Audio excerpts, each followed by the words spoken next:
Hey ACC students, good morning, good afternoon and good evening to all. चलिए अब start करते हैं हमारा demo session on the financial accounting. चलिए financial accounting के अंदर हमारा एक कंसेप्ट है that is called IAS 2 inventory. तो आज का जो कंसेप्ट रहेगा वो इन्वेंट्री के ऊपर बेस्ड रहेगा पूरी तरह से। चलिए देखते हैं कि व्हाट्स IAS 2 इज सेइंग। कुछ रूल्स एंड रेगुलेशन हमें फॉलो करने हैं अबाउट दी इन्वेंट्री वैल्यूएशंस। चलिए तो स्टार्ट करते हैं हमारा आज का सेशन IAS 2 इन्वेंट्री। तो सबसे पहले जानते हैं कि what exactly the inventory is. तो IAS 2 में आपको एक डेफिनेशन दिया गया है।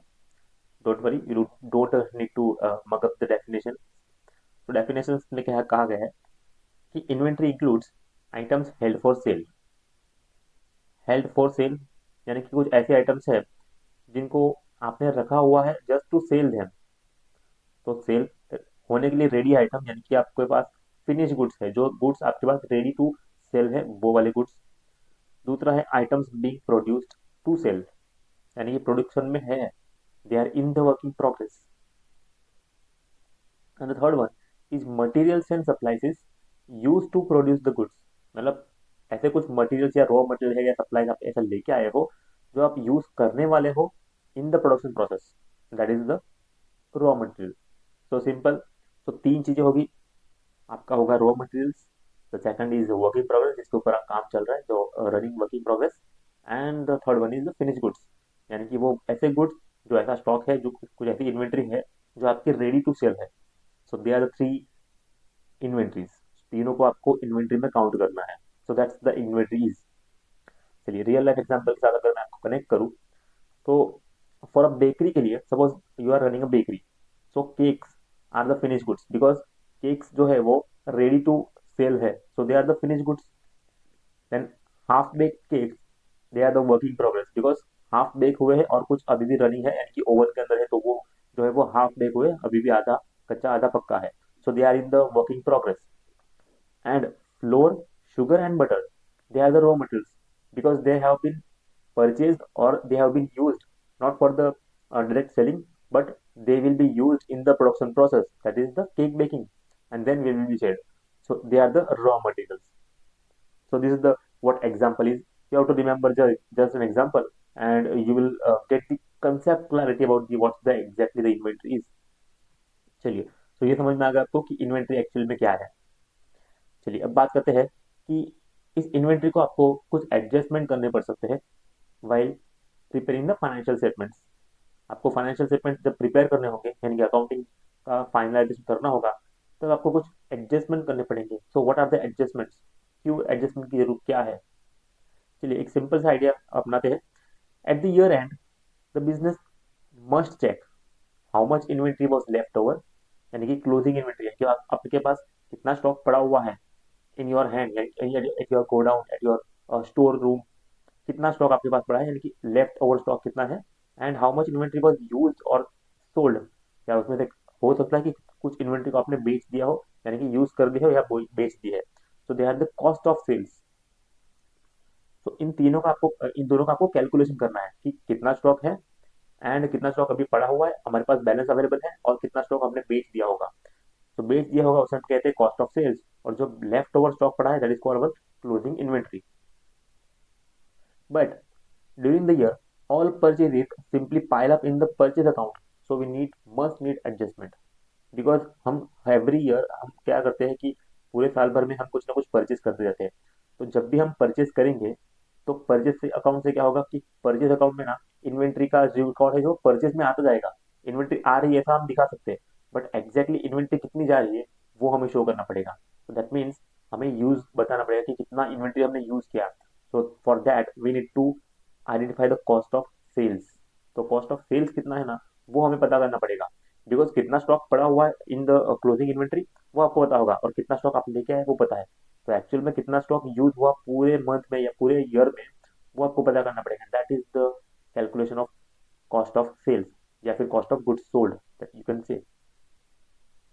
चलिए now use, now imagine an you have a jar of cookies at home. आपके घर पे कुकीज का बहुत अच्छा खासा बड़ा डब्बा है, जिसके अंदर you bought 50 cookies this month. So इस मंथ में आप 50 कुकीज लेके आए, but you also had 10 cookies left from the last month. तो पिछले महीने की कुछ कुकीज थी जो कि थी 10 कुकीज पिछले महीने की थी, इस महीने आप 50 कुकीज और लेके आए। And at the month and, महीने के आखिर में आपको पता चला, आपने काउंट किया कुकीज को, तो वहां पे सिर्फ 8 कुकीज बची हुई है। सो व्हाट इट मीन्स कि इसमें से कितनी कुकीज आप खा गए होगे। तो आपको फाइंड आउट करना है कि कितनी कुकी आपने एक्चुअल में यूज की होगी, यानी कि आप कितनी कुकीज आप खा गए। तो देखो, सबसे पहले आपको बेसिक अप्लाई माइंड अप्लाई करना है कि देखो पुरानी वाली 10 कुकीज तो मेरे पास अवेलेबल थी, ठीक है।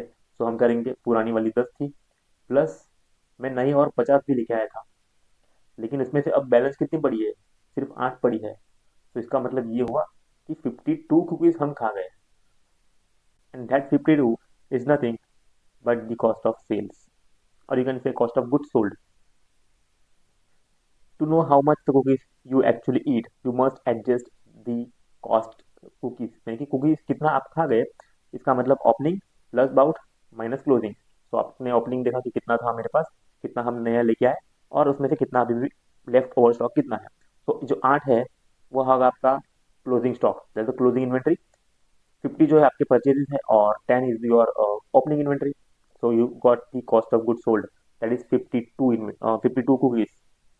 So that's same logic apply in accounting. तो कॉस्ट ऑफ सोल्स का फॉर्मूला आपको पता चल गया, cost of sales equal to opening inventory, जो ओपनिंग इन्वेंट्री यानी कि पुरानी इन्वेंट्री जो मेरे पास ऑलरेडी अवेलेबल थी बिफोर द ईयर एंड और before the month and, purchases जो हम नए लेके आए, परचेजेस किया हमने, एंड द क्लोजिंग यानी कि क्लोजिंग में मंथ एंड में मेरे पास अब कितनी अवेलेबल है cookies, that we have to find. So इससे हमें क्या पता चलेगा कि what exactly cost of sales is, यानी कि हमने कितनी इन्वेंट्री हमने यूज की है इन द प्रोडक्शन प्रोसेस, या कितनी कुकीज हम बेच चुके हैं, that the cost, not the sale. Sales तो क्या होता है कि सेल हमने किया, तो सेल्स जो क्या होता है सेलिंग प्राइस पे होगा, not the cost price. We have to actually find out the cost of goods sold, not the sales of goods sold. तो सेल्स तो आपको पता होगा, selling price is the sales, लेकिन हमें पता करना है कि कॉस्ट कितना होगा, बिकॉज एवरी टाइम ऑब्वियसली सभी बिजनेसमैन जो वो तो बिजनेस करते हैं just because of the profit, तो प्रॉफिट कमाना है उनको, तो वो तो प्रॉफिट में बेचेंगे। You have to find out कि कितना कॉस्ट होगा उसका, तब जाके उन्होंने प्रॉफिट में क्या होगा, वेदर दे आर प्रॉफिटेबल और not, that will be decided कि प्रॉफिट ज़्यादा है और कॉस्ट ऑफ गुड सोल्ड कम है, तो they are profitable. Otherwise vice versa, यानी कि उल्टा केस भी हो सकता है। तो हमें फाइंड आउट करना है कि कितना एक्चुअल में उन्होंने कॉस्ट इनकर किया है on the goods sold. So this is how we can calculate the cost of good sold. चलिए अब बात करते हैं रिकॉर्डिंग कॉस्ट ऑफ सेल्स, यानी कि cost of good sold and closing inventory को किस तरह से रिकॉर्ड करना है। तो जैसे मैंने बताया, कॉस्ट ऑफ सेल्स यानी कि कॉस्ट ऑफ गुड सोल्ड का आपको फॉर्मूला पता चल गया कि opening inventory plus purchases minus closing inventory. तो तीन चीजें आपके पास है, तो you can definitely find out the cost of sales. So आपको कुछ एडजस्टमेंट करने पड़ेंगे, जो एडजस्टमेंट की बात मैंने की थी। वहाँ पे डबल एंट्री अकाउंटिंग सिस्टम है, तो आपको पता है डबल एंट्री में क्या होता है, एक चीज डेबिट होगी और दूसरी चीज क्रेडिट होगी। तो दो अकाउंट क्रेडिट हो गए, दो अकाउंट डेबिट, एक अकाउंट डेबिट होगा और दूसरा अकाउंट क्रेडिट होगा each and every time. So that's called the double entry system. तो डबल एंट्री में हमें क्या करना है, हमें क्लोजिंग इन्वेंट्री को रिकॉर्ड करना है। और क्लोजिंग इन्वेंट्री क्या है, हमारे पास असेट है, obviously the inventory is asset to us, so वो हमेशा क्या होगी, डेबिट होगी। So closing inventory will be debited. Assets आ रही है बिजनेस में, ठीक है, golden rules of accounting. So उसके लिए हमें क्या करना है कि क्लोजिंग इन्वेंट्री को डेबिट करना है, और वो कहाँ पे दिखाई देगी आपको, स्टेटमेंट ऑफ फाइनेंशियल पोजीशन। तो क्रेडिट किसको करना है, कॉस्ट ऑफ सेल्स को। देखो सेल्स ऑलवेज, अगर सेल्स क्रेडिट होता है तो दैट मीन्स योर इनकम है, और अगर कॉस्ट ऑफ सेल्स क्रेडिट होता है, सेल्स अगर क्रेडिट होता है तो वो आपका इनकम है, लेकिन अगर कॉस्ट ऑफ सेल्स क्रेडिट हुआ है तो इसका मतलब ये है कि आपकी इनकम में से कुछ इनकम कम हो रही है, and that is exactly what is the cost of sales. तो कॉस्ट ऑफ सेल्स को हमें क्रेडिट करना है एंड इन्वेंट्री को हमें डेबिट करना है। So this is the adjustment entry to pass when the cost of sales we have to compute, and definitely record the opening inventory automatically carried out from the previous year. तो previous year का जो भी closing inventory होगा that will be automatically carry forward for the opening inventory. So current year की inventory कैसे मिलेगी आपको, last year की closing inventory, so that will be automatically carry forward, तो उसमें आपको adjustment करने की आज तक कोई जरूरत नहीं है। So that's how we can adjust the cost of goods sold. चलिए, now IFRS की क्या रिक्वायरमेंट है for valuation of inventory. IFRS में आपको क्लियरली बोला गया है कि आपको इन्वेंट्री को किस तरह से रिकॉर्ड करना है, how we can value the inventory. IS 2 का रूल है, inventory must be valued at lower of cost and NRV।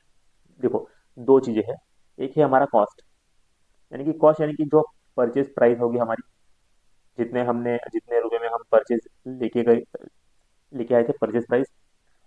Now what is the NRV, net realisable value. तो सबसे पहले समझते हैं रियलाइजेबल वैल्यू क्या है। रियलाइजेबल वैल्यू का मतलब होता है सेलिंग प्राइस, जो हम कुछ बेचने वाले हैं। तो that is your estimated selling price, जिसमें से हमें कॉस्ट माइनस करना है। किसका कॉस्ट?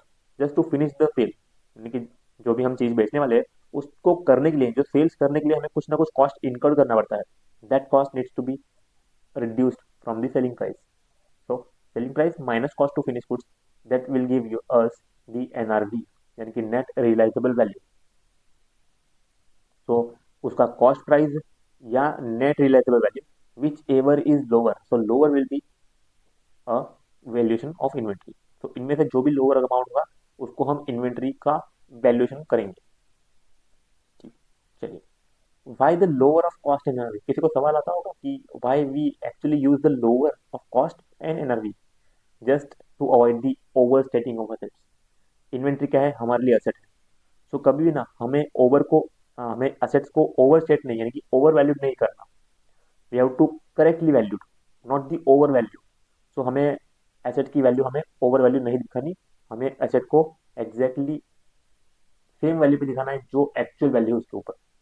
सो इसलिए हमें अवॉइड करना है overstating of assets. So that's why we use the cost और NRV which ever is lower. अगर हम ज्यादा दिखा देंगे तो वो ओवर वैल्यूड हो जाएंगी, but that may not be possible ना, उतनी प्राइस हम रिकवर कर पाए, दैट इज नॉट पॉसिबल।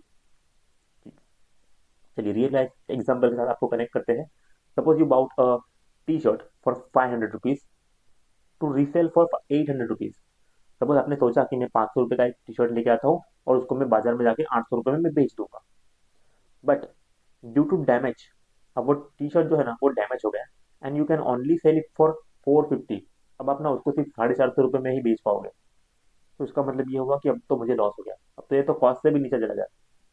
आपने सोचा था कि 300 रुपये का प्रॉफिट कमाएंगे, ठीक है, 800 रुपये में बेचेंगे, बट एक्चुअली वो डैमेज हो गया, और डैमेज होने की वजह से ना आपका जो कॉस्ट प्राइस था ना उससे भी नीचे वो जा चुका है, उसकी भी प्राइस जा चुकी है, नीचे डाउन जा चुका है। अब ना यहाँ पे जो 500 रुपये है ये हो गया आपका purchase price, this one is the purchase price. ये जो 800 रुपये है ये आपकी एस्टिमेटेड सेलिंग प्राइस है, ये है हमारी एस्टिमेटेड सेलिंग प्राइस। हमने सोचा था, it was the estimation of the selling price. And ये जो 450 रुपये है, 450, यू कैन सेल, अब आप इससे ज्यादा आप बेच नहीं पाओगे, and that is your NRB. NRB यानी कि नेट रियलाइजेबल वैल्यू, आप कितने रुपए में बेच पाओगे, that is the market value. तो इतने रुपए में आप मार्केट में जाके बेच पाए, तो that is our NRV. And we have to compute cost of closing inventory का हम किस तरह से वैल्यू करते हैं, कॉस्ट और NRV which ever is lower. So what the figure is 450। Now NRV is lower than cost, so we have to record it at 450। सो हमें रिकॉर्ड करना है 450 रुपये पे, ना कि 500 रुपये पे। अगर हमने परचेस 500 रुपये में किया है तो हमें एडजस्टमेंट करना पड़ेगा। तो वो क्या एडजस्टमेंट करेंगे हम, 50 रुपीज से एडजस्टमेंट करेंगे, बिकॉज 50 रुपये का हमें लॉस हुआ है, and loss will be given to the statement of profit and loss account. So we will debit profit and loss account, so we will debit statement of profit and loss to inventory, because the inventory was reducing its own value. तो इस तरह से हमें record करनी है closing inventory. चलिए, now सबसे पहले आप समझते हैं कि एक्चुअली ये जो कॉस्ट हमने दिया था कि 500 रुपये में हमने टी शर्ट लेके आए, तो वो जो कॉस्ट है वो हम किस तरह से वैल्यू करेंगे, कॉस्ट को किस तरह से वैल्यू करना है, कि कॉस्ट में कौन कौन सी चीजें आनी चाहिए, कौन सी चीजें उसमें इंक्लूड नहीं करनी चाहिए। So what to be included and what not to be. So उसका हमें डिफ्रेंशिएट करना है कि कौन सी चीजें हमें इन्वेंट्री के कॉस्ट में इंक्लूड करनी है, कौन सी नहीं करनी। चलिए सबसे पहले देखते हैं, इसमें आपको तीन चीजें याद रखनी है कि तीन चीजें हैं, three types of cost we need to incur in the we need to incur in the valuation of inventory. सबसे पहला है purchase cost.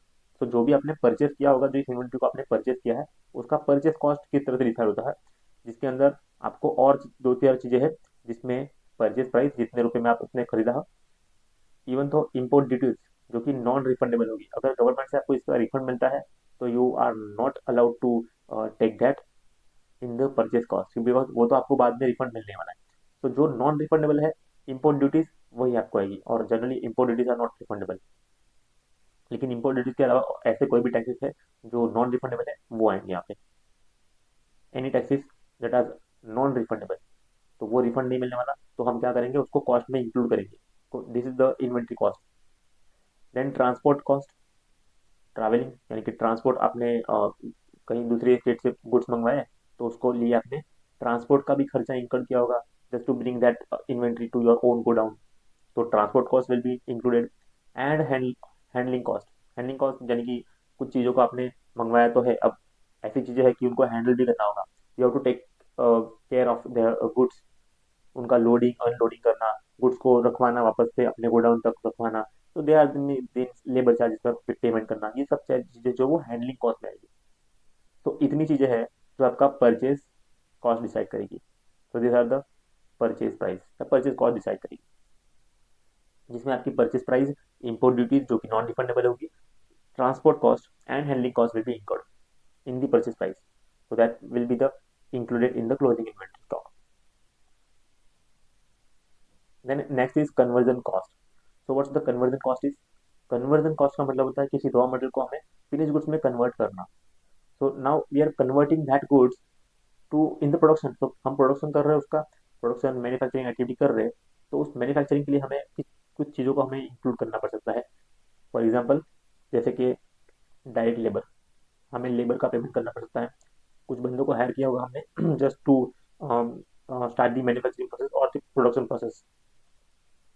And production overhead, जिसमें आपका factory rent, machine depreciation, they may be included based on the variable और non variable, ठीक। So factory का rent, because you own the factory and you are production some goods, तो inventory आप produce कर रहे हो और फैक्ट्री का आपको किराया आपको देना पड़ रहा होगा। मशीन, जिस मशीन को आप यूज कर रहे हो उसका डेप्रिसिएशन लग रहा होगा, depreciation is the reduction in the value of assets. So इतनी चीजें आएगी आपके कन्वर्जन कॉस्ट में। So this will be again included in the valuation of inventory cost. Then other cost, if any other cost beyond this three, beyond this two, so इन दोनों के अलावा और भी कोई कॉस्ट है, जैसे कि only if needed to bring the inventory to its present location and condition, कोई भी ऐसा कॉस्ट, इनके अलावा ऐसा कोई भी कॉस्ट इंकर किया है जो कि सिर्फ और सिर्फ इन्वेंट्री को कहीं और से लाने के लिए किया गया है, कहीं और से आपने लाने के लिए यानी कि अपने गोडाउन तक का जो भी इन्वेंट्री कॉस्ट का आपने खर्चा किया, that will be include in the other cost as well. But now in this case कुछ कॉस्ट ऐसे हैं जो कि आपको कभी भी इंक्लूड नहीं करने, दैट मस्ट बी एक्सपेंस, तो उनको खर्चे दिखाने हैं लेकिन इन्वेंट्री में यानी कि असेट की वैल्यू में इंक्लूड नहीं करने। Inventory is the asset for us, ठीक है, तो इन्वेंट्री हमारी एसेट है, तो असेट की वैल्यू में प्लस होनी चाहिए तीन चीजें, जिसमें आपका purchase cost, then conversion cost and third word is other cost, तो ये तीन चीजें प्लस होनी चाहिए। लेकिन कुछ चीजें ऐसी है अगर आपने करके रखी प्लस तो उसको माइनस करना है, यानी कि आपको इनको हटाना है। This cost not to be included in the inventory, क्योंकि इन्वेंट्री जो है वो हमारी असेट है और ये ऐसे ऐसे खर्चे हैं जो कि खर्चे हो जाने वाले हैं। चलिए देखते हैं कि कौन कौन से ऐसे खर्चे हैं। First one is the abnormal wastage. Now abnormal wastage का मतलब होता है कि ऐसा कोई भी खर्चा जो अचानक हुआ हो, जो कि गलती, किसी की गलती की वजह से हुआ हो। अब नॉर्मल और एबनॉर्मल का फर्क समझ लीजिए। नॉर्मल खर्च वेस्टेज का मतलब होता है कि सपोज आपने डिसाइड किया कि नॉर्मली कोई, सपोज आपने कोई टेक्सटाइल मैन्युफैक्चरिंग प्रोडक्ट है, तो आप कपड़ा बना रहे हो, ठीक है, तो कपड़ा बना रहे हो तो उसके लिए आपको यान लगना होगा, यान से कुछ ना कुछ आपने स्टिचिंग, कटिंग, थ्रेडिंग, ये सब करने के बाद तो कुछ मटेरियल ना ऑलरेडी नॉर्मली वेस्टेज होने ही वाला है, तो यू अज्यूम कि इतना वेस्टेज तो होगा ही, that is the normal wastage as per the terms and condition की। अलग अलग इंडस्ट्री में normal wastage depend on the industry. But कुछ ऐसा खर्चा है एबनॉर्मल वेस्टेज का मतलब ऐसा कोई खर्चा कि हमने इतना सोचा नहीं था, वो अचानक से हो गया। जैसे कि कुछ ऐसी इन्वेंट्री है कि आग लग गई उस इन्वेंट्री में, या वो जल के राख हो गई, या फिर उस पे वो पूरा इन्वेंट्री खराब हो गया एबनॉर्मली, तो that may be not included in the cost of inventory. तो कॉस्ट में कौन सी चीज नहीं आएगी? एबनॉर्मल चीज नहीं आएगी, नॉर्मल चीज आएगी। बिकॉज वी अज्यूम कि इतना खर्चा, इतना तो एक्सपेंस है कि इतना तो वेस्टेज होने वाला है, normal wastage will be included but not the abnormal wastage. Abnormal waste को कभी भी इंक्लूड नहीं करना in the cost of inventory. Then administrative overhead, admin overhead you don't need to include in the ऐसे होते हैं कि कुछ भी खर्चे हैं, कोई खर्चा कर दिया आपने, प्रिंटिंग स्टेशन का खर्चा किया, किसी को सैलरी का पेमेंट किया, रेंट का पेमेंट किया, जो ऑफिस बिल्डिंग का मिश्रण खर्चे कर दिए, they are not to be included in the cost of inventory. Selling and distribution expenses, आपने सेल करने के लिए कुछ खर्चा किया, या कुछ डिस्ट्रीब्यूशन मार्केटिंग करने के लिए खर्चा किया, या एडवर्टाइजमेंट किए, they are not also included. And storage cost is also not included unless necessary, अगर नेसेसरी हो तो, लेकिन वो प्रोडक्शन के लिए है तो है। अदरवाइज स्टोरेज कॉस्ट यानी कि एक बार प्रोडक्शन हो गया उसके बाद आप कोई स्टोर कर रहे हो, कहीं इन्वेंट्री को स्टोर कर रहे हो, तो that storage cost will not B included in the cost of inventory. तो कुछ चीजें आपको पता होनी चाहिए कि कौन सी चीजें आएगी और कौन सी चीजें कॉस्ट में इंक्लूड नहीं होने वाली, तो ये आर द नॉर्मल थिंग्स। चलिए एग्जांपल देखते हैं कि कौन सी चीजें आनी चाहिए, यानी कि कौन सी चीजें इंक्लूड होनी चाहिए, नहीं होनी चाहिए। यू मैन्युफैक्चर अ टेबल, तो आप मैन्युफैक्चर कर रहे हो टेबल को, तो टेबल मैन्युफैक्चरिंग में सबसे पहले आपको क्या लगेगा, वुड, जिस लकड़ी का आप टेबल बना रहे हो, तो वो जो होगा वो आपकी परचेस प्राइस है, यानी कि परचेस कॉस्ट में आएगा। देन कारपेंटर वेजेस, जो कारपेंटर जो टेबल बना के आपने कहीं ना कहीं लेबर को हायर किया होगा, उनको पेमेंट किया होगा just to finish the production process, तो they are the carpenter wages, तो वो भी आएंगे, तो ये हमारा कन्वर्जन कॉस्ट हो जाएगा। This is the conversion cost. Factory electricity, factory electricity will be included because बिना इलेक्ट्रिसिटी के आप कारपेंटर का जो काम है, यानी कि जो टुकड़े करने का काम है, या जो भी उनका इलेक्ट्रिसिटी यूज करके वो मशीन में से जो टेबल बना रहे हैं, जो लकड़ी में से टेबल बना रहे हैं, कन्वर्ट कर रहे हैं सबको, तो वो भी कन्वर्जन कॉस्ट में आएगा। एंड ये अदर कॉस्ट में भी आ सकता है बिकॉज अदर कॉस्ट है, so this may be under the other cost. Then delivery to customer, देखो एक बार इन्वेंट्री रेडी हो गई, फिर उसके ऊपर डिलीवरी का जो भी खर्चा करते हो ना, that will B not be included, because एक बार इन्वेंट्री रेडी हो गई उसके बाद का जो भी खर्चा है वो इन्वेंट्री कॉस्ट में नहीं आएगा, क्योंकि इन्वेंट्री का कॉस्ट तब तक आएगा जब इन्वेंट्री रेडी हो चुकी है, तब तक रेडी होने के बाद का कोई भी खर्चा आपको इसमें इंक्लूड नहीं करना। जैसे कि एडवर्टाइजमेंट, इन्वेंट्री रेडी हो गई, फिर आप एडवर्टाइजमेंट करो कि हमारी इन्वेंट्री आपको बेचना चाहती है, तो बेचने के लिए आपने एडवर्टाइजमेंट की या सैलरी का पेमेंट किया, they are not relevant actually, so इतनी चीजों को आपको इंक्लूड नहीं करना चाहिए। That's it. चलिए अब बात करते हैं continuous versus period end inventory records. तो आपने कहीं सुना होगा कि कंटिन्यूअस और पीरियड एंड इन्वेंट्री क्या है। सबसे पहले देखते हैं कि पीरियड एंड इन्वेंट्री सिस्टम क्या है, यानी कि periodic inventory. Inventory is counted physically eight the year and only, तो हम साल खत्म होने के बाद ही एक ही बार काउंट करते हैं, जो कि साल में एक बार काउंट होती है। तो इतना बड़ा कोई ऐसा इन्वेंट्री का वैल्यू है नहीं तो कि हम डेली अपडेट करें, डेली चेकिंग करें, वैसा नहीं है। साल के एक ही बार, साल में एक बार हम उसको काउंट करेंगे फिजिकली कि कितना एक्चुअल में काउंट है। Checking money in your wallet only at the end of month, तो एक महीने के एंड में आप अपना वॉलेट चेक करते हो कितना पैसा मेरे पास है, तो उसे कहते हैं पीरियोडिक, यानी कि कोई पीरियड में के एंड में आप चेक करते हो कि हाँ पुराने महीने में कितना पड़ा था, अभी कितना है, बस दैट्स इट। तो आपको सीओजीएस कैलकुलेट कैसे करेंगे, opening plus purchase minus closing, the same formula will apply over here, कि किस तरह से आपका कॉस्ट ऑफ गुड सोल्ड कितना होगा, कि ओपनिंग में कितना था, परचेज कितना किया जाए, और कितना हमने क्लोजिंग इन्वेंट्री कितना पड़ा है, तो उसके हिसाब से हमें पता है कि कितना हमने जो बेचा है उसका कॉस्ट क्या होगा, सो that will be the cost of good sold. अब बात करते हैं कंटिन्यूस इन्वेंट्री सिस्टम, यानी कि परपेचुअल, कंटिन्यूसली उसका रिकॉर्ड जो है वो अपडेट होता ही जाना चाहिए। Inventory is updated after every purchase and sale, तो जैसे एक नया परचेज किया तो वापस से इन्वेंट्री का रिकॉर्ड अपडेट करना है, फिर सेल किया तो वापस से इन्वेंट्री का रिकॉर्ड अपडेट करना है, वापस परचेज किया तो वापस से हमें इन्वेंट्री को रिकॉर्ड मेंटेन करते जाना है। तो इस तरह से हमें continuously by each and every transaction को हमें रिकॉर्ड करना है, हर एक ट्रांजेक्शन पे हमें रिकॉर्ड करना है कि कितना इन्वेंट्री अभी कॉस्ट पड़ा है, कितना कॉस्ट उस पर लगने वाला है। Using a mobile app that shows your wallet balance after each transaction, देखो जैसे कि हम जब भी वॉलेट यूज करते हैं तो हर एक ट्रांजेक्शन के बाद ना हमारा वॉलेट बैलेंस कितना पड़ा है ना, वो हमें दिखाई देता है। And that is the example of continuous inventory system, यानी कि परपेचुअल इन्वेंट्री का क्या एग्जांपल होगा, कि जब भी आप ट्रांजेक्शन करते हो तो आपका बैलेंस धीरे धीरे कम होता जाता है, या नया ट्रांजेक्शन आया, नया वॉलेट ऐड किया, वॉलेट में आपने पैसा ऐड किया, वहां से पैसा विड्रॉ किया, तो हर एक ट्रांजेक्शन के बाद ना आपका वॉलेट का बैलेंस अपडेट होते जाता है एट दी ऑटोमेटिकली, तो उसे कहेंगे कंटिन्यूस इन्वेंट्री सिस्टम, यानी कि परपेचुअल। चलिए अब बात करते हैं valuation of closing inventory, and this is the most important one, कि हमें किस तरह से वैल्यू करना चाहिए क्लोजिंग इन्वेंट्री को using FIFO and average cost. चलिए सबसे पहले बात करते हैं कि फीफो क्या है। फीफो का मतलब होता है फर्स्ट इन फर्स्ट आउट। तो इसका मतलब ये है कि जो पहला स्टॉक आया है उसको सबसे पहले बेचना है, यानी कि जो पहले आया होगा, सबसे पुरानी चीज होगी, सबसे पहले वो हम इसको ही बेचेंगे। एवरेज कॉस्ट का मतलब होता है सबका टोटल करना और उसको एवरेज करना, एवरेजिंग करना, यानी कि डिवाइड करना आपको टोटल क्वांटिटी से। चलिए let's see one example for all the methods. ये दोनों मेथड के लिए हम एक एग्जांपल देखते हैं तो आपको उससे बेटर आइडिया आएगा। सपोज ऑन 1 जैन आपने 100 यूनिट्स खरीद लिए at the cost of 10 rupees per unit. एक यूनिट का 10 रुपये, ठीक है। 10 जनवरी को आपने और 100 खरीदे जिसका 12 रुपये का यूनिट था, और 20 जनवरी को आपने 100 यूनिट और खरीदे 14 रुपये पर यूनिट के हिसाब से। तो ये सारे आपके परचेजेस है ड्यूरिंग द मंथ, इतना आपने परचेज किया है। Unit sold during the month, आपने 220 यूनिट जो है वो बेचे हैं। पूरे महीने में आपने 220 यूनिट्स बेच दिए। तो चलो सबसे पहले बताइए कि ओपनिंग इन्वेंट्री कहीं पे दिया था? We don't have the opening inventory, right. So let's अब अज्यूम कि ओपनिंग इन्वेंट्री कुछ नहीं है। परचेजेस कितने हैं? द परचेजेस आर, क्वांटिटी में देखते हैं सबसे पहले तो कि व्हाट्स द क्वांटिटीज। 300 क्वांटिटी आपके पास पड़ा था, और जिसमें से आपने सेल कितना किया है, कितनी क्वांटिटी आपने बेच दी है? 220 क्वांटिटी बेच दी है। तो चलो opening plus purchases minus sales, ये वाला फॉर्मूला यूज करेंगे तो हमारे पास क्लोजिंग इन्वेंट्री मिलेगा।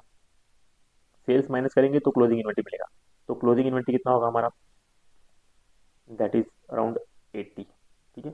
सो 80 will be our closing inventory, ठीक है। चलिए तो यूनिट्स लेफ्ट कितने हैं हमारे पास? 80। चलिए अब बात करते हैं कि फीफो मेथड से हम इस 80 यूनिट्स को, इसको वैल्यू कैसे करेंगे। ये जो 80 है ना, ये तो सिर्फ हमारी क्वांटिटी है कि कितनी क्वांटिटी हमारे पास अवेलेबल है, लेकिन हमें तो क्या चाहिए? हमें चाहिए cost, how much cost it has. FIFO यानी कि फर्स्ट इन फर्स्ट आउट।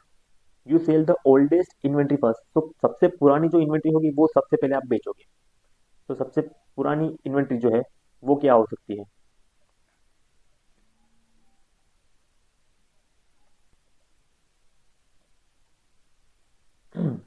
चलिए, सो हमें एक चीज तो पता चल गई कि क्लोजिंग इन्वेंट्री हमारे पास 80 क्वांटिटी पड़ा हुआ है।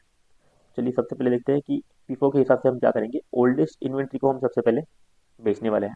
तो ओल्डेस्ट इन्वेंट्री कौन सी है? सबसे पहले ये 100 होगी, फिर ये 100 होगी। लेकिन देखो हमने अब कितना इन्वेंट्री बेचा है? हमने सिर्फ 220 बेचा है। तो सबसे पहले 220 में से पहले ये तो जा चुका होगा, 100 है तो फिर ये भी जा चुका होगा, बिकॉज 200 होते हैं दोनों का टोटल मिला के। अब इसमें से 20 यूनिट बचा हुआ है बेचने के, तो इसमें से हम 20 यूनिट्स बेच देंगे, तो इसमें से 80 बचा होगा, ठीक है। तो ये वाला कॉस्ट नहीं होगा, ये तो हमारा कॉस्ट ऑफ सेल्स है। ये है कॉस्ट है लेकिन सेल्स का कॉस्ट होगा क्योंकि हमने बेच दिया। तो अब ये हमारे लिए रिलेवेंट नहीं है, इन्वेंट्री कैलकुलेशन के लिए रिलेवेंट नहीं है। और ये भी रिलेवेंट नहीं है बिकॉज इन्वेंट्री हमें फाइंड आउट करनी है। तो कितनी इन्वेंट्री पड़ी है हमारे पास? यहाँ पे 80 इन्वेंट्री पड़ी है, multiplied by 14। So 80 units from 14 रुपये का जो बैच था उसमें से। तो 80 into 14 that is 1120। So that's why you exactly get the 1120 as your inventory valuation. So this is your closing inventory. Closing inventory को सबसे पहले हमने काउंट किया कि कितनी क्वांटिटी है, एंड देन कौन सा रेट अप्लीकेबल होगा। द लास्ट वाला यानी कि जो लेटेस्ट अवेलेबल रेट है वो पेंडिंग होगा, बिकॉज फीफो मेथड कहता है कि सबसे पहला वाला जो है, पहले जो सबसे पहले परचेज किया था वो हम सेल करेंगे, ठीक है। तो लेटेस्ट वाले अभी तक हमारे पास इन्वेंट्री पड़ा होगा।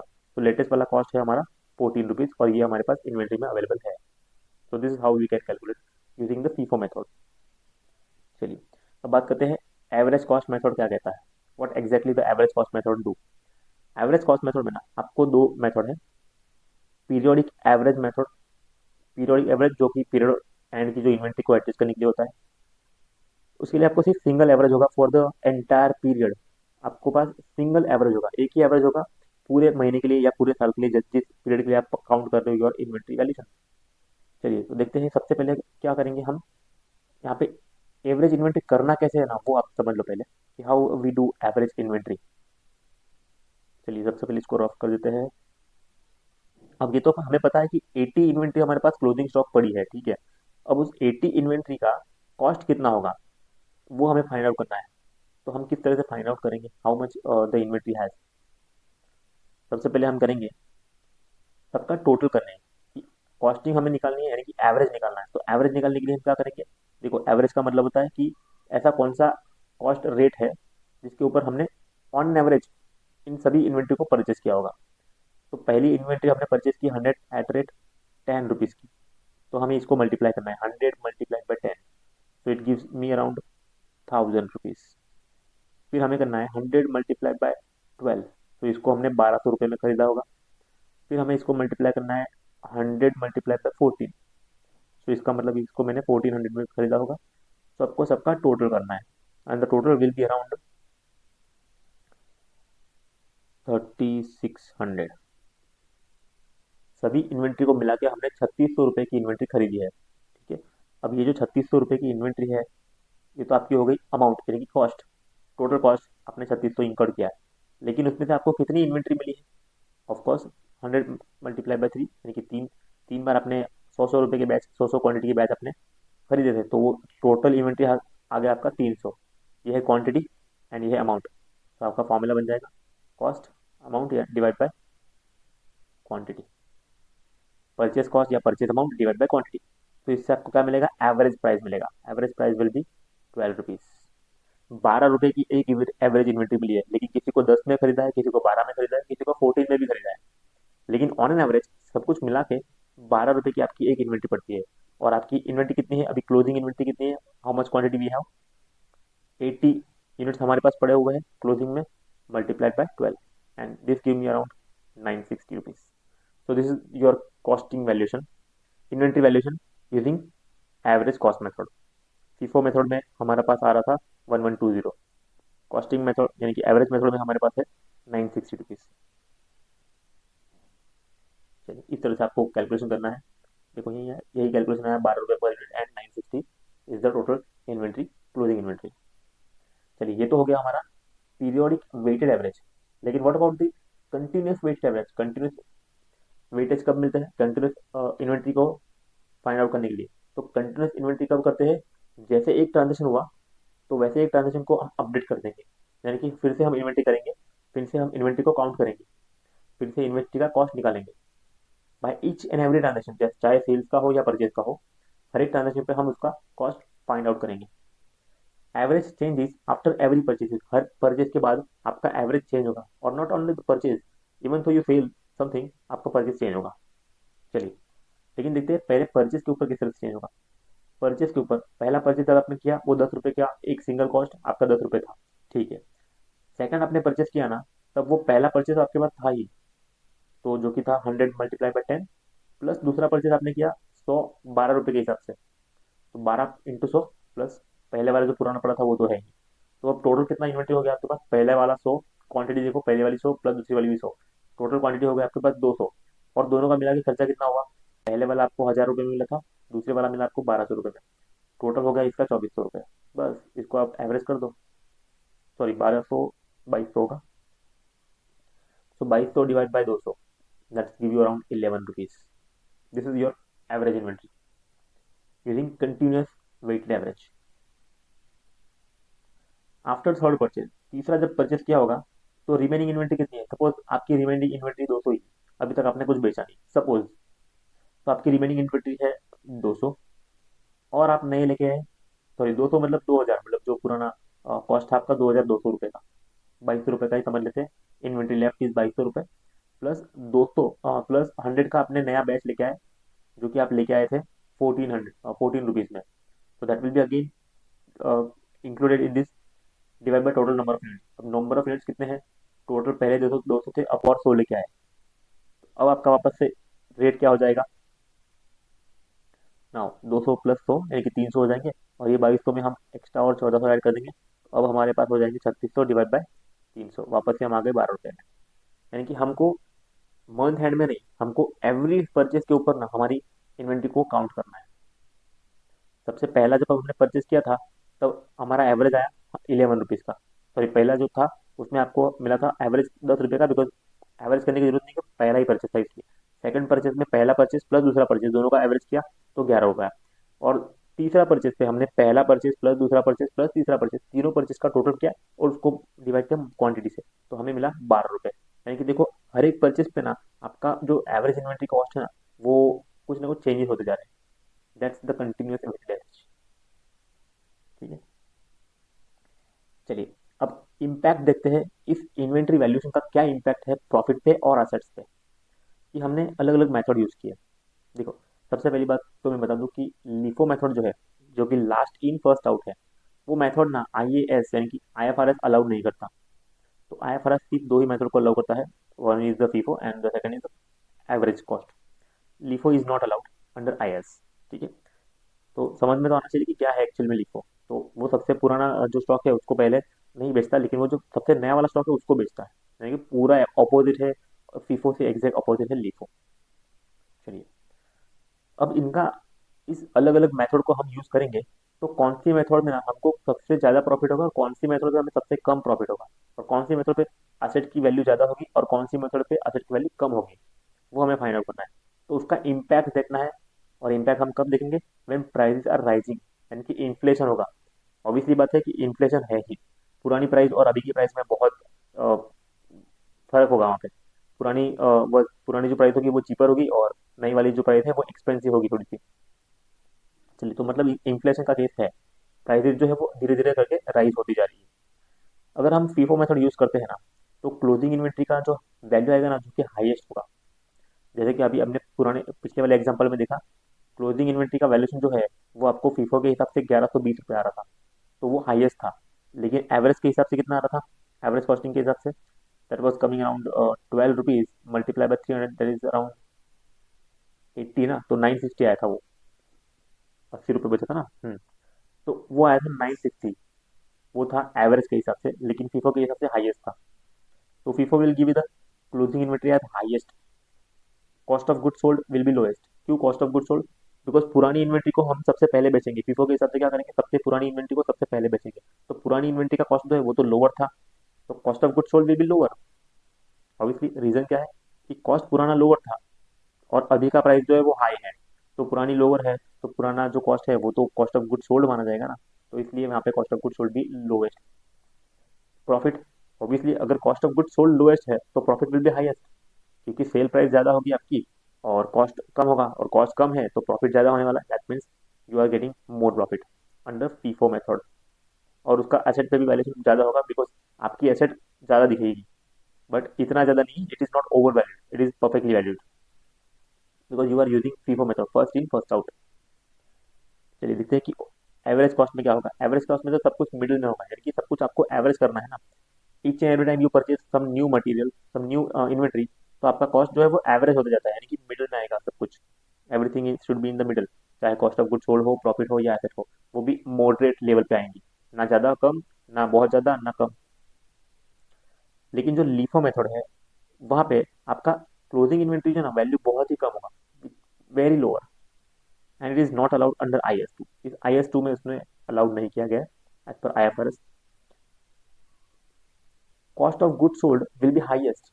क्यों cost of good sold, because पुरानी इन्वेंट्री जो है वो ऐसी की ऐसी पड़ी होगी, और नई इन्वेंट्री में से हम गुड्स बेचते जा रहे हैं।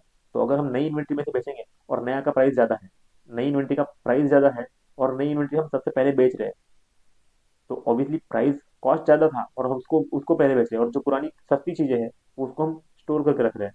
तो इस केस में क्या होगा, पुराने का कॉस्ट जो है वो ऐसा कैसा लो है वो पड़ा रहेगा, और जो नई चीज़ें आ रही है वो प्राइस ज़्यादा आ रही है ना, उनकी तो कॉस्ट ज़्यादा लग रही है हमको, तो इस वजह से यहाँ पे कॉस्ट ऑफ गुड सोल्ड जो हाई होगा। और अगर COGS हाई है तो प्रॉफिट विल बी लोएस्ट, और प्रॉफिट लो है तो असेट्स का वैल्यूएशन भी lowest.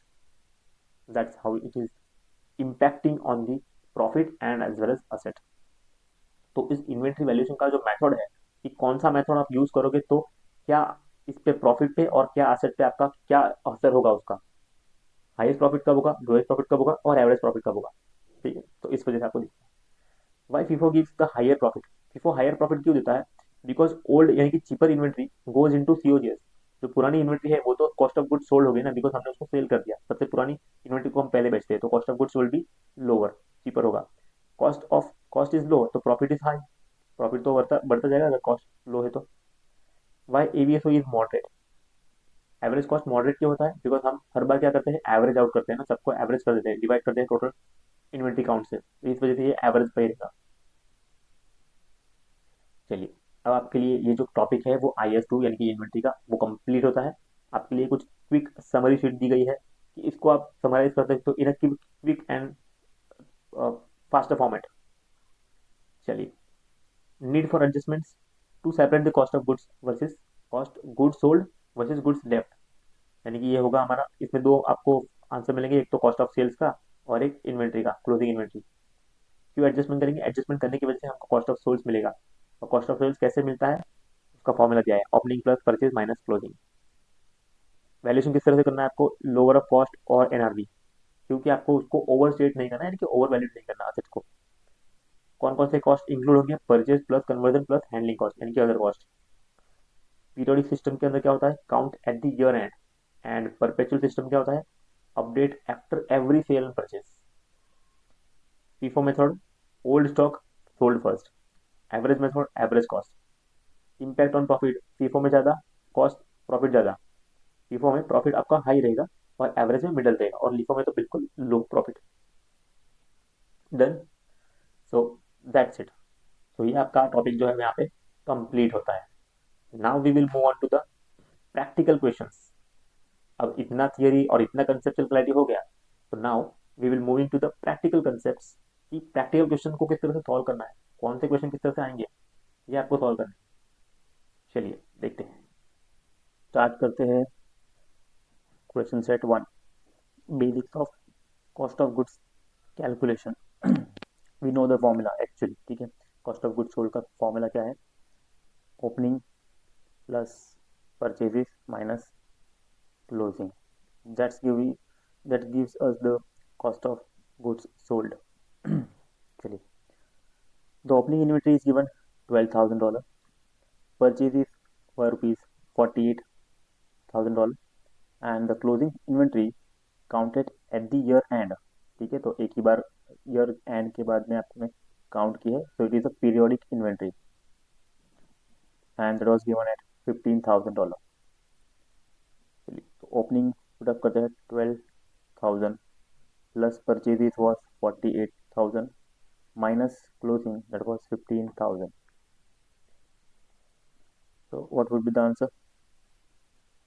12 plus 48, 60 minus 15, so it is $45,000. So the final answer will be $45,000. So simple. Now let's move on to the next one. Inventory valued at lower of cost or NRV. चलिए, cost और NRV का concept है। A retailer about 500 shirts at 20 each, ठीक है। Quantity दिया है, rates दिया है। Due to market issue expected selling price is 27 each, 27 each। Cost of sales is 3 per shirt। So देखो, हमारे पास कॉस्ट दिया है, cost is given as 20। Now find out the NRV. NRV is 27, तो एक्सपेक्टेड सेलिंग प्राइस है, हमें तो cost to cell minus करना होता है। तो estimated selling price minus cost to sell equal to NRV. So what will be the NRV? 27 minus 3, and NRV will be 24. So final NRV होगी 24 और cost है 20. So whichever is lower, 20 or 24? The answer is 20. So at what value should the inventory be recorded? So the answer is 20. Cost, whatever the cost or NRV, whichever is lower concept लगेगा। चलिए next move on. Which of the following must be included in the inventory valuation? तो वो cost वाला purchase cost, कौन सी cost हमें include करनी है, कौन सी नहीं करनी, उसका क्वेश्चन है। डिलीवरी फ्रॉम द सप्लायर, ठीक है। डिलीवरी आया सप्लायर से, तो that is around the transport cost, delivery cost, transport cost, so that will be included. So ये इंक्लूडेड का ऑप्शन होगा।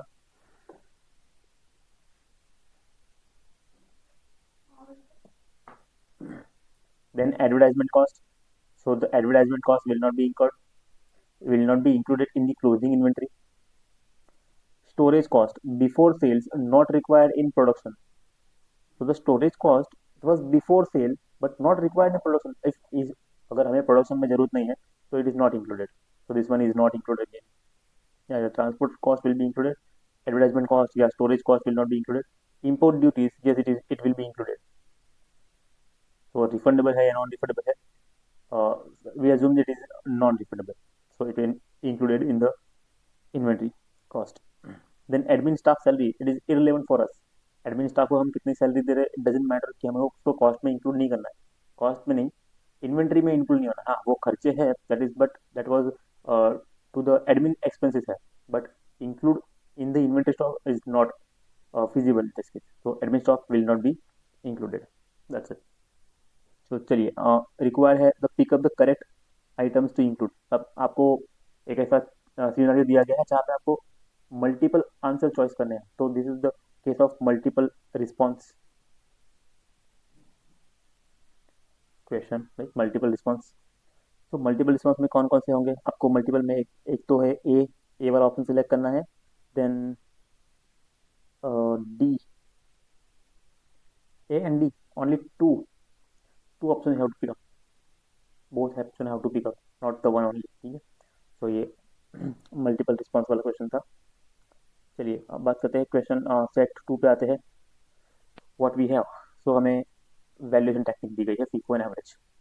Company had the following purchase and issue during the month January, जब मैंने कि आपको ओपनिंग इन्वेंटरी दिया है, quantity भी दी है एंड कॉस्ट पर यूनिट भी दिया हुआ। Purchase issue, purchase issue, issue यानी कि सेल्स भी करना या इशू करना डिपार्टमेंट को। चलिए, तो purchases will be added and issue यानी कि सेल विल बी डिडक्टेड। चलिए, तो इस तरह से हमको सिनेरियो दिया है, डेट वाइज दिया है। तो अगर हमें फीफो वैल्यूएशन क्लोजिंग स्टॉक का हमें फीफो वैल्यूएशन के हिसाब से करना है, तो calculate the cost of closing inventory, यानी कि क्लोजिंग इन्वेंट्री का वैल्यू क्या होगा, and then cost of goods, दो ही चीज़ आपको पूछेंगे फीफो है। तो सबसे पहले बात करते हैं क्लोजिंग इन्वेंट्री। तो सबसे पहले मुझे क्लोजिंग इन्वेंट्री बता दीजिए, how much should be the closing inventory. चलो, क्लोजिंग इन्वेंट्री हम सबसे पहले काउंट करेंगे इन द क्वांटिटी इटसेल्फ। तो कितना क्वांटिटी है, देखो पहले 200 यूनिट्स था, फिर परचेज हुआ 300, ठीक है।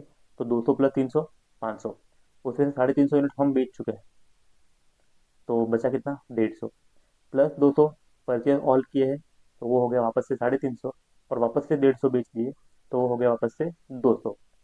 ठीक है, ठीक है। अगर आपको ऐसा नहीं समझ में आता है तो आपको सबका करना है ओपनिंग इन्वेंट कितना है प्लस परचेजेस, तो सारे परचेज को एक साथ में करेंगे और सारे सेल्स को हम एक साथ क्लियर करेंगे। चलो, ओपनिंग दिया है 200, प्लस परचेज कितना है, ये 300 है यहाँ पे और ये 200 यहाँ पे, तो मतलब हुआ 500, और माइनस क्या करेंगे 350 यहाँ पे और 150 यहाँ पे, मतलब ये भी हो गए 500। चलो, तो बचा कितना 200 प्लस 500 माइनस 500 है कि वो बचा है सिर्फ 200। तो ये तो हमारे पास क्वांटिटी मिल गई कि एग्जैक्टली कितना क्वांटिटी अवेलेबल अवेलेबल है हमारे पास इन दी क्लोजिंग इन्वेंट्री। चलिए अब वैल्यूएशन फाइंड आउट करते हैं कि what would be the valuation. हमें फीफो वैल्यूएशन टेक्निक यूज़ करनी है, ठीक है। और हमें पता है कि 350 पहले बेचे हैं और फिर 150 बेचे हैं, तो यहाँ जहाँ हमने बेचे 10 जनवरी को, तो जिस दिन हमने बेचे हैं उस दिन से पहले के जो दो होंगे ना, उसमें से ही बेचा होगा, ठीक है। द अर्लियर यानी कि सबसे पहला क्या बेचा होगा, 1 जनवरी का जो ओपनिंग इन्वेंट्री था 200, वो पहले निकाला होगा, ठीक है। तो ये 200 पूरी तरह से जा चुके हैं, इन्वेंट्री इज नॉट देयर। फिर परचेज हमने 300 किए थे, तो इसमें से 200 तो ऑलरेडी यहाँ पे जा चुके हैं, तो बचा हुआ 150 हमने इसमें से निकाला होगा, तो यहाँ पे 150 जा चुका है। अब हमारे पास यहाँ पे 150 बचा हुआ है, ठीक है। फिर हमने और 200 परचेज किए, ठीक है। तो ये 200 और परचेज किए, लेकिन वो तो 350 हो गए होंगे, लेकिन इस बार हमने 150 माइनस किए, तो लेकिन वो 150 जो पुराने वर्ष में से माइनस किए होंगे ना, ये तो ऐसे के ऐसे पड़े हैं और हमारा क्लोजिंग स्टॉक भी सेम ही है। तो जब हम क्या करना है, हमें सिर्फ इसको मल्टीप्लाई करना है ये वाले करंट रेट से, दैट गिव्स अस 2800। तो 2800 जो है वो आपका स्टॉक है।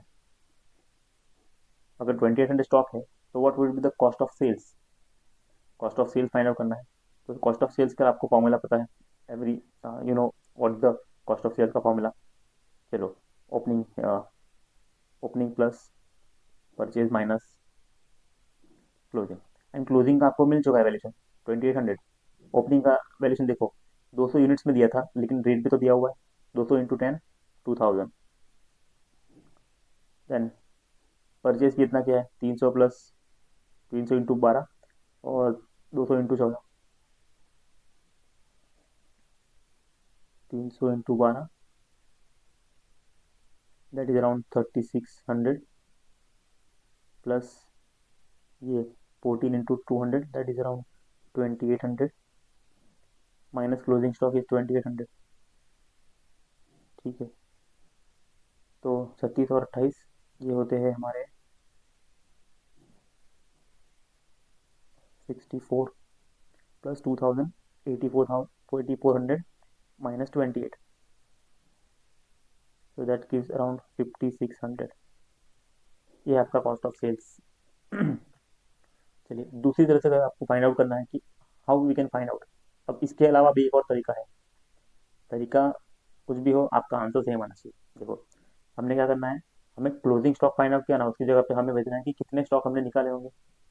देखो पहले हमने बेचा है 350, फिर हमने बेचा है 150, टोटल 500 हमने बेच दिए, तो उनका स्टॉक कितना है वो देखना है। तो ये 350 जब बेचे होंगे तो इसमें से 200 ये बेचे होंगे और इसमें से 150 ये बेचे होंगे। तो हमें क्या करना है, 200 इंटू 10, 2000, फिर ये 150 बचे होंगे, बाकी के बचे होंगे क्योंकि 350 बचे हैं ना, तो 200 तो ये यहाँ से बचे, तो बाकी बचे हुए 150 यहाँ से निकालेंगे। So 150 quantity multiplied by 12, so that gives us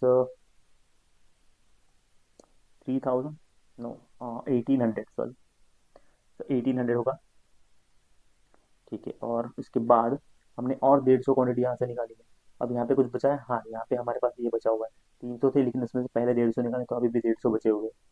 तो अब कितना बचा होगा, अब सॉरी 150 इसमें से निकाले होंगे,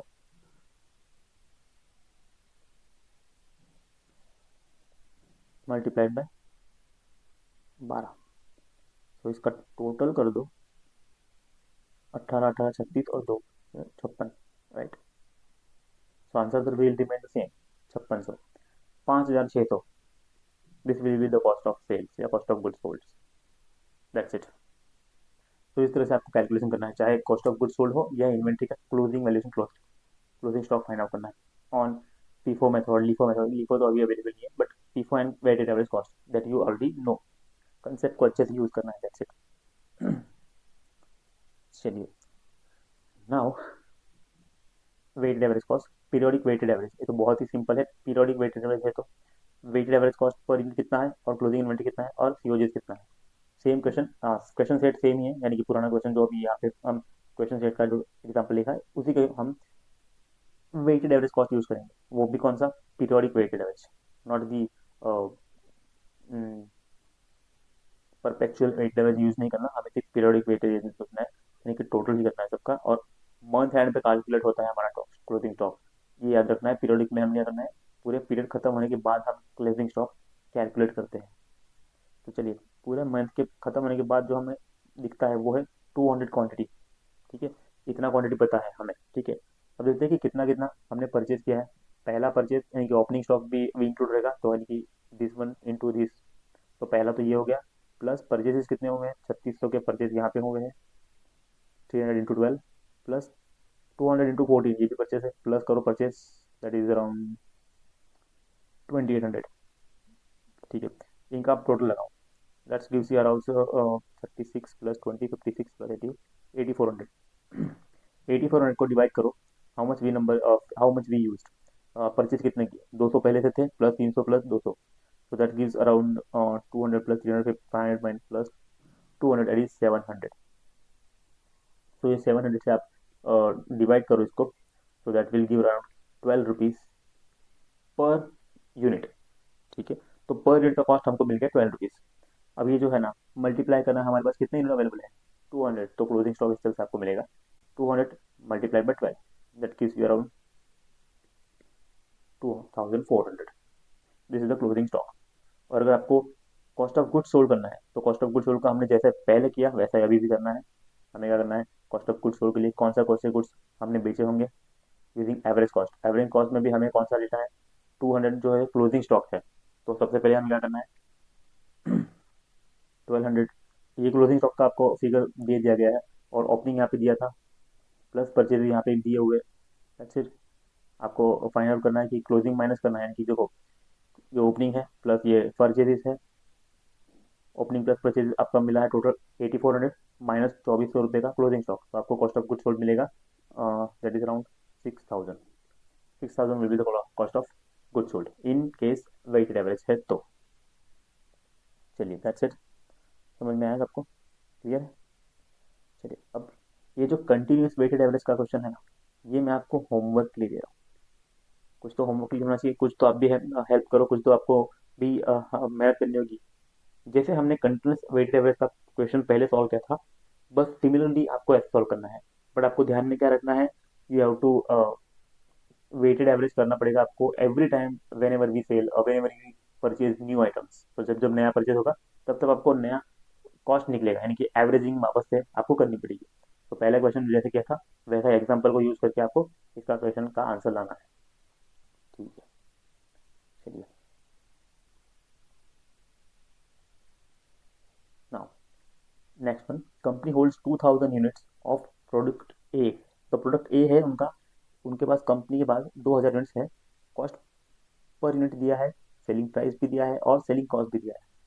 ओके, तो selling price minus selling cost करेंगे, selling price minus selling cost, that comes to around 16। And what is the 16? That is your NRV. NRV is 16, cost is 18, cost 18 और NRV 16, which ever is lower? 16। At what value inventory should be measured? The answer is 16, 16 per unit। तो multiply करना है 2000 unit, अब यह तो that will give around 32,000, right? Okay, चलिए next one. Inventory of product be consist of 3 batch है। अब इस बार 3 बैच, डिफरेंट डिफरेंट बैचेस में आपको यूनिट का प्रोडक्शन हुआ है। पहले 300 यूनिट्स 15 रुपये का कॉस्ट, फिर 400 यूनिट 18 रुपये का कॉस्ट, फिर 500 यूनिट 20 रुपये का कॉस्ट। और उनका एनआरवी भी दिया है, अलग अलग बैच वाइज अलग अलग एनआरवी दिया हुआ है। तो इस बार हमें क्या करना है, कॉस्ट और एनआरवी कंपेयर करना है, लेकिन सबका टोटल नहीं कंपेयर करना। We have to compute batch wise. देखो ऑलरेडी आपको क्वेश्चन भी रिक्वायरमेंट भी वही है, लोअर ऑफ कॉस्ट और एनआरवी पर बैच का हिसाब से देखना है। तो देखो यहाँ पे लोअर ऑफ कॉस्ट क्या है, कॉस्ट और एनआरवी विच इज लोअर। तो यहाँ पे कॉस्ट है तो आपको मल्टीप्लाई करना है इससे, 300 मल्टीप्लाई बाय 15, तो दैट गिव्स अराउंड 4500। पहले बैच का आया 4500, दूसरा बैच 400। अब यहाँ पे देखो कॉस्ट या एनआरवी विच इज लोअर, तो एनआरवी भी लोअर है तो हम करेंगे 400 multiply by 16, that gives you around 6400। And then cost और NRV which is lower, cost is lower 20, तो 500 multiplied by 20, this is around 10,000 या। तो ये बैच वाइज आपको क्लोजिंग स्टॉक का वैल्यूएशन मिलेगा। This is your closing stock valuation, inventory valuation और batch wise अलग अलग बैच का ये क्लोजिंग स्टॉक का वैल्यूएशन रहेगा। क्लियर है? बहुत ही इजी क्वेश्चन रहेंगे इसमें, बट आपको अप्लाई करना योर माइंड, अब योर कंसेप्चुअल क्लैरिटी बहुत ही क्लियर होनी चाहिए इनके इसमें। चलिए next, move on to the next one. A company made these purchases when prices were rising. Okay, price बढ़ रहे थे तब आपने कुछ परचेज किए, buy 1 buy 2 and buy 3, 200 unit हमने हर बार परचेज किए। यहाँ पे $5, यहाँ पे $6, यहाँ पे $7, because prices were increasing. Sales made during the period is 400 units at 12 rupees per unit. 12 रुपये पर यूनिट के हिसाब से आपने सेल्स किया हुआ है, ठीक है। Use the FIFO and average cost to calculate the cost of goods sold, gross profit and inventory. बहुत ही इजी क्वेश्चन, इसको भी मैं आपको होमवर्क ले दे रहा हूँ, ये आपको क्वेश्चन खुद ही सॉल्व करना है। वेरी बेसिक लेवल का क्वेश्चन है, and but you have to be very careful while calculating the cost of goods sold as well as the closing inventory, and gross profit will be the computed because you have given the selling price as well। तो selling price में से cost हम minus कर देंगे। Cost of goods sold important है, ये आपको find out करना पड़ेगा। बट कंसेप्चुअल क्लैरिटी अगर आपके पास है तो यू कैन डेफिनेटली। एंड जिन जिन लोगों ने ये क्वेश्चन का आंसर हमको मिला है तो वो आप कमेंट बॉक्स में डालिए, and I will give you the exact answer in the comment box. So चलिए टाइप कीजिएगा अपना क्वेश्चन का आंसर, जो भी आपका आंसर है, that each and every one जो भी इस वीडियो को देख रहे हैं, बहुत ही बढ़िया है कि आपको डेमो क्लासेस अगर आपको अच्छे लग रहे हैं तो you can go for the paid full courses on also. चलिए बात करते हैं कॉस्ट ऑफ गुड्स सोल्ड आपको निकालना है, then gross profit and then closing inventory. That is very basic level, but you have to be very careful while using this type of questions. चलिए, which model gives higher asset? Higher asset कौन सा model होता है, that you already know. FIFO model gives the higher assets. Closing inventory क्यों है? When the price are rising. Why? You have to be explain it in language, using any number of your choice. आपको कोई भी एक number लेना है and short line में आपको एक्सप्लेन करना है, जिस तरह से मैंने एक्सप्लेन किया आपको। चलिए, शॉर्ट आंसर टाइप्स का क्वेश्चन रहेगा ये आपका। नाउ फिजिकल इन्वेंट्री काउंट के ऊपर क्वेश्चन है। Perpetual inventory system shows inventory per record 520, actual physically count is only 500, so there is a 20 inventory का मिसमैच है। Unit cost 8 rupees east dollar each. Record the adjustment entry and compute the adjustment amount. आपको record करनी है adjustment entry. तो कितने adjustment entry होगी, देखो 20 units का फर्क है, तो 20 multiplied by 8 is already given, so it is around $160। $160 की आपको एंट्री रिकॉर्ड करनी है। तो किस तरह से रिकॉर्ड करेंगे हम, इन्वेंट्री को डेबिट करें या क्रेडिट करेंगे, find out what we have to do. चलिए, तो सबसे पहले हमें क्या करना है, इन्वेंट्री को डेबिट करना है या क्रेडिट करना है, वो हमें सोचना है। तो देखो, सबसे पहले फिजिकल इन्वेंट्री काउंट कितना है, 500, और बुक्स में कितना है, 520। तो इसका मतलब ये है कि बुक्स में हमें रिड्यूस करना पड़ेगा। So we have to reduce inventory in the books of accounts, और इन्वेंट्री को रिड्यूस करना है, इसका मतलब ये है कि इन्वेंट्री जो है वो क्रेडिट होने वाली है। तो डेबिट क्या होगा, the cost of sales, yes, cost of goods sold या cost of sales will be debited and inventory will be credited because inventory is getting reduced in this case. Done.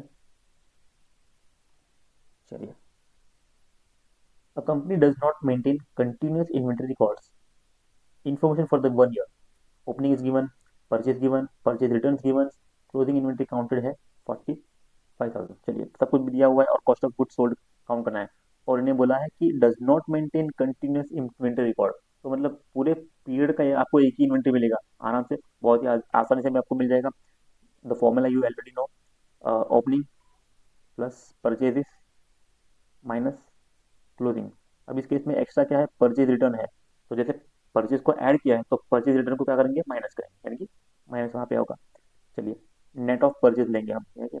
Opening दिया है 50,000, purchase को हम net of करते हैं, purchase minus purchase return करते हैं, तो 180 minus 10, so it is gives you 170 K, minus closing inventory is given 45 K. चलिए, टोटलिंग करेंगे 50 plus 170, it gives you 220 minus 45, it gives me 175। तो $175,000, this will be the cost of goods sold.